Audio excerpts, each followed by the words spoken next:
XIXe siècle, le docteur Paul Chibré fut le fondateur de la Société française d'ophtalmologie, mais aussi un précurseur de l'action humanitaire sur le continent africain. En lançant la fondation Théa en 2012, ses descendants poursuivent son engagement au service de la lutte contre la cécité et de l'amélioration de la santé oculaire dans les pays défavorisés. La chance de cette institution, c'est de pouvoir arrimer son action à 150 ans d'histoire, mais aussi à l'aventure industrielle des laboratoires Théa, l'un des plus grands groupes européens dans le domaine de l'ophtalmologie. La Fondation profite de son rayonnement mondial. Elle est dotée d'un conseil d'administration présidé par le professeur Serge Rasnikov, membre du conseil exécutif de l'Agence internationale de lutte contre la cécité et de la Coalition internationale contre le trachome, d'un délégué général, Didier Renaud, qui veille au suivi des projets au quotidien. Un comité scientifique, composé des meilleurs experts internationaux, assure la richesse et la pertinence de ces délibérations. Ces professionnels aident la Fondation à sélectionner les projets au regard de leur impact en termes de lutte contre la cécité et veillent au respect des deux priorités. Premièrement, la lutte contre le trachome, qui demeure la principale cause de cécité d'origine infectieuse. Et deuxièmement, la formation des ophtalmologistes et autres professionnels impliqués dans la santé oculaire dans les pays d'Afrique francophone et lusophone qui sont globalement moins aidés que leurs voisins.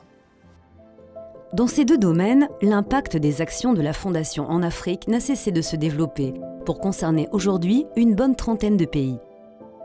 Sur le front du trachome, depuis le succès remporté au Nord Cameroun par le nouveau collyre antibiotique en traitement court, développé par les laboratoires Théa, la Fondation a pris le relais et étendu son intervention notamment au Mali, au Mozambique, en Algérie, au Tchad ou encore en République centrafricaine, avec le formidable espoir qu'apporte ce nouveau remède pour les nourrissons. À chaque fois, elle a porté une attention particulière aux communautés isolées qui, plus que tout autre, réclament un effort en termes de prévention, d'accès au traitement, voire de chirurgie du trichiasis.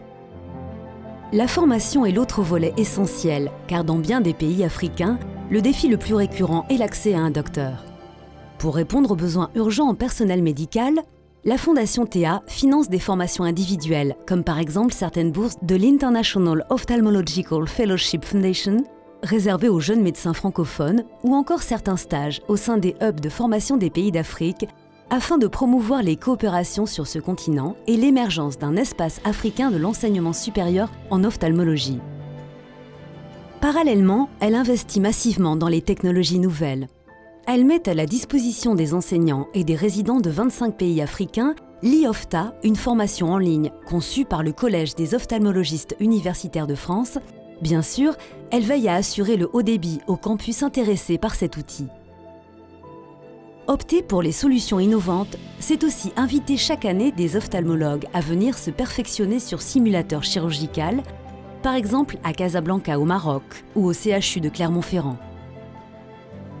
C'est surtout équiper les centres d'excellence africains dans le domaine de la formation, de wet ou de dry lab, ces derniers étant composés d'yeux en silicone qui permettent aux futurs chirurgiens d'acquérir la bonne gestuelle. Aux interventions ou réponses ponctuelles, la Fondation Théa préfère les engagements structurants et les solutions d'avenir qui accompagnent au long cours des communautés face à des préoccupations fondamentales. Ainsi en est-il de la lutte contre le trachome et du défi des ressources humaines en santé. Paul Chibré a consacré sa vie à la cécité évitable. 150 ans plus tard, la Fondation Théa poursuit son combat.